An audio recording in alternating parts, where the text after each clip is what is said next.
بسم اللہ الرحمن الرحیم۔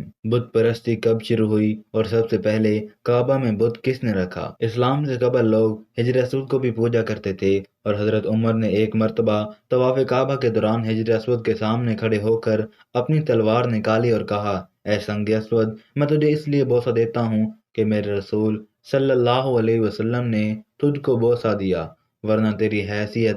مفکر اسلام امام احمد رضا خان بت پرستی کے آغاز اور اس کے اثرات سے متعلق فرماتے ہیں کہ دنیا میں بت پرستی کی ابتدا کیوں ہوئی کہ صالحین کی محبت میں ان کی تصاویر گھروں اور مساجد میں رکھی گئی، ان سے لذت عبادت کی تائید سمجھی، پھر آہستہ آہستہ وہی معبود ہو گئے۔ ارشاد باری تعالیٰ ہے، ترجمہ، اور کافروں نے کہا کہ ہرگز اپنے خداؤں کو نہ چھوڑو، اور ود، سوا، یغوث، نصر کو کبھی نہ چھوڑو۔ اس آیت کی وضاحت کرتے ہوئے آپ لکھتے ہیں کہ ابو جعفر نے فرمایا، ود ایک مسلمان شخص تھا جو اپنی قوم میں ایک پسندیدہ اور محبوب بھی تھا۔ جب وہ مر گیا تو سرزمین بابل میں لوگ اس کی قبر کے آس پاس جمع ہوئے اور اس کی جدائی پر بے قرار ہوئے۔ جب شیطان اس کی جدائی میں لوگوں کو بےتاب پایا تو وہ انسانی صورت میں آ کے ان کے پاس آیا اور کہنے لگا، میں اس شخص کے مرنے پر تمہاری بے قراری دیکھ رہا ہوں، کیا مناسب سمجھتے ہو کہ بالکل اسی جیسی تمہارے لیے ایک فوٹو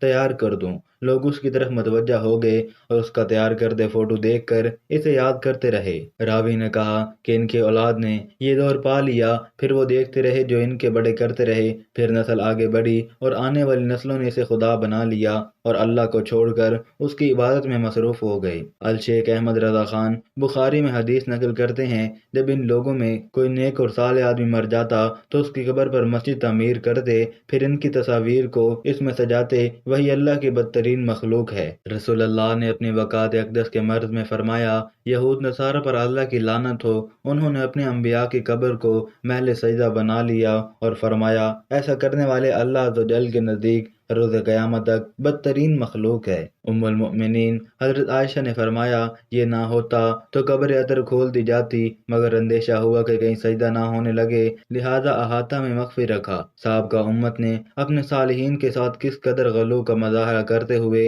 انہیں معبود کے درجے پر فائز کر دیا۔ دوسری طرف اس حقیقت کی جانب رہنمائی فرمائی کہ اس دور کے علماء عقیدہ و توحید کے فروغ میں سستی اور کاہلی کے مرتکب ہوئے، جس کی وجہ سے ان میں عقیدہ توحید کا علم اٹھ گیا۔ علماء کی اس کوتاہی کے سبب سابقہ امتوں میں قبر پرستی اور بت پرستی کی راہ ہموار ہوتی چلی گئی۔ سب سے پہلے پیغمبر حضرت آدم علیہ السلام شیش کو ان کے بعد نبوت ملی۔ تمام انبیاء کرام اور رسولوں نے وحدہ لا شریک لہ یعنی لا الہ الا اللہ کی دعوت دی، اور شیطان مردود نے اولاد آدم کی دشمنی میں لوگوں کو شرک کی جانب بلایا۔ اس نے یہ مکاری براہ راست نہیں کی، بلکہ کسی نہ کسی برگزیدہ شخص کی شہرت، عوامی مقبولیت اور ان کے حوالے سے عقیدت کو لوگوں کے دلوں میں اس قدر بٹھایا کہ لوگ اس شخصیت کو اپنی دینی اور اخروی کامیابی کا ذریعہ یا وسیلہ سمجھنے لگے۔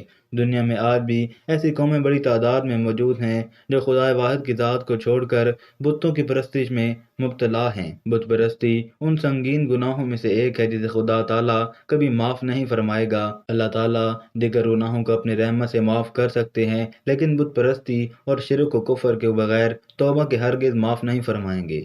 مختلف قومیں مختلف قسم کے بتوں کو پوجا کرتی ہیں، اور ان کے پوجنے کی نوعیت بھی ایک دوسرے سے مختلف ہے۔ ہر ایک کی طرز عبادت جدا ہوتی ہے، لیکن سوال یہ پیدا ہوتا ہے کہ دنیا میں بت پرستی کی ابتدا کیسے ہوئی اور سب سے پہلے کس نے شروع کی؟ بت پرستی کا آغاز کیسے ہوا؟ اس کے متعلق جاننے سے قبل یہ جان لیں کہ بت پرستی کیا ہوتی ہے۔ بت پرستی میں لوگ کسی شخص یا شیبہ کی ظاہری شکل و صورت، لکڑی، دھات، پتھر یا مٹی وغیرہ سے بنا کر اسے معبود گرانتے ہیں اور اسے اپنا حاجت روا، مشکل کشا اور خدا سمجھتے ہیں۔ اس کو راضی کرنے کے لیے اس کی عبادت اور پرستش کرتے ہیں۔ اب ہم سوال کے اصل جزو کی طرف آتے ہیں کہ بت پرستی کب ہوئی۔ بت پرستی کی تاریخ بہت قدیم ہے، اور اس کی ابتدا اس طرز پر ہوئی کہ حضرت نوح علیہ السلام کی قوم کے جو نیک اور صالح افراد تھے، ان کی وفات کے بعد لوگ بطور یادگار ان کی مورتیاں تراش کر کے ان کو اپنے بزرگوں کا نام دیتے تھے، مثلاً ود، شوا، یعوق اور نصر، لیکن ان کی عبادت نہیں کرتے تھے۔ پھر رفتہ رفتہ لوگوں میں جہالت اور بے دینی عام ہوتی گئی، اور انہوں نے مورتیوں کو معبود کا درجہ دینا شروع کر دیا۔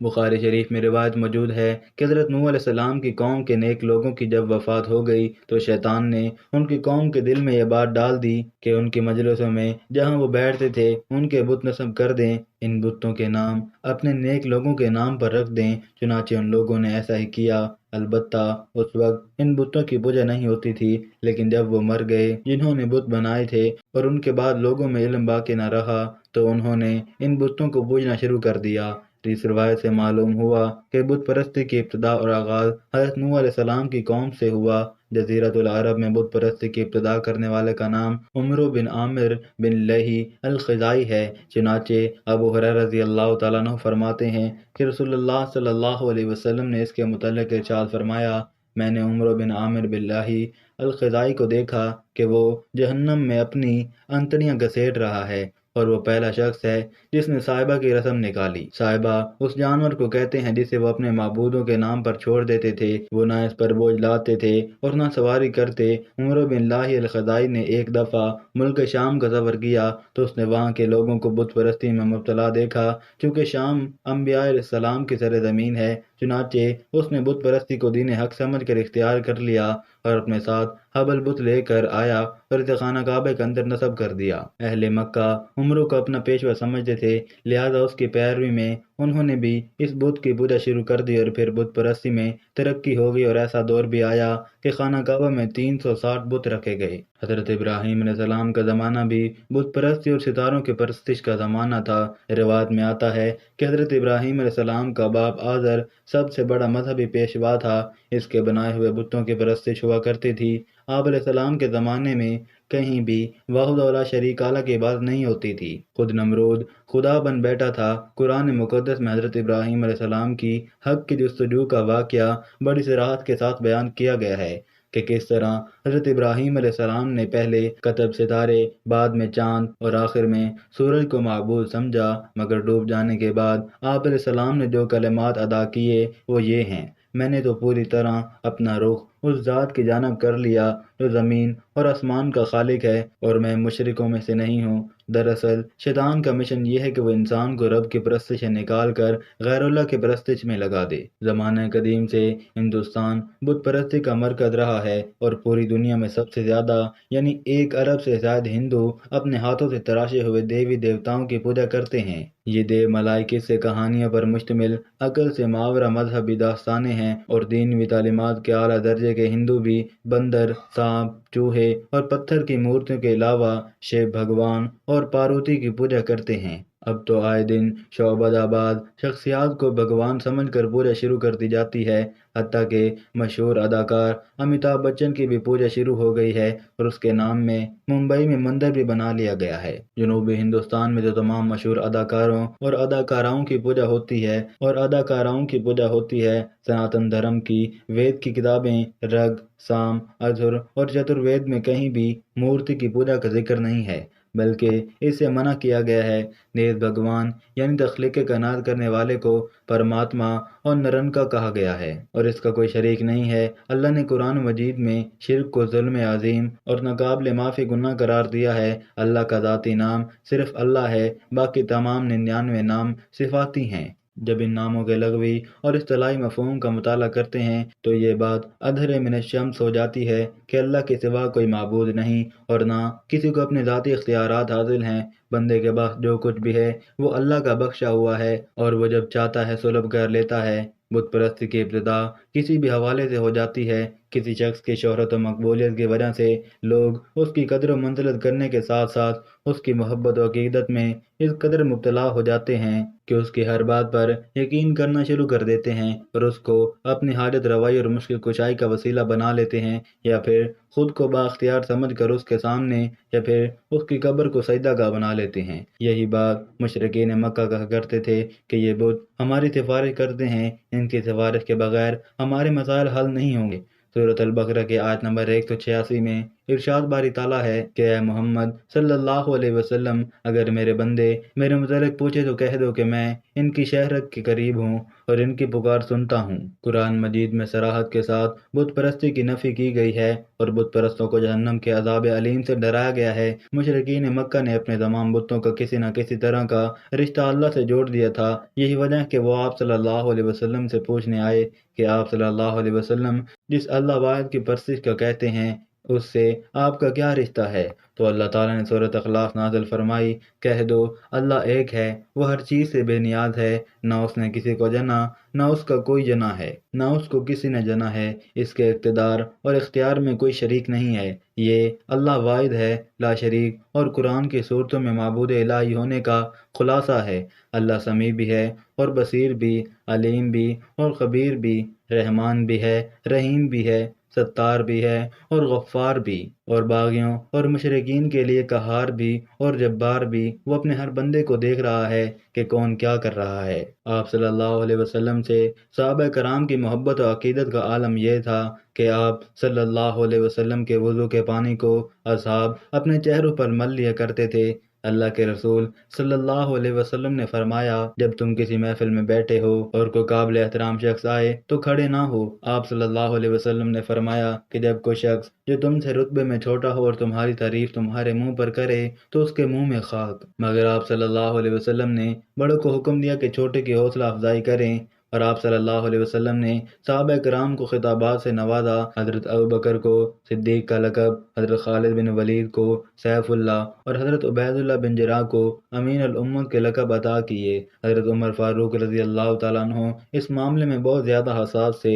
اللہ کے رسول صلی اللہ علیہ وسلم کی رحلت کے بعد اصحاب رسول پر تو غشی طاری تھی۔ حضرت عمر فاروق رضی اللہ تعالیٰ عنہ کو جب آپ صلی اللہ علیہ وسلم کی رحلت کی خبر ملی تو آپ تلوار لے کر نکل گئے اور کہا کہ خبردار، اگر کسی نے یہ کہا کہ اللہ کے رسول صلی اللہ علیہ وسلم ہم سے جدا ہو گئے تو میں اس کی گردن مار دوں گا۔ یہ تھی محبت۔ مگر اللہ کے رسول صلی اللہ علیہ وسلم کے رحلت کے بعد لوگوں نے جب اس کھجور کے درخت سے عقیدت شروع کر دی جس سے اللہ کے رسول صلی اللہ علیہ وسلم صلح حدیبیہ کے موقع پر ٹیک لگا کر بیٹھے تھے تو حضرت عمر فاروق رضی اللہ تعالیٰ عنہ نے درخت کو اکھاڑ کر پھینکا نہیں بلکہ اسے جلوا دیا۔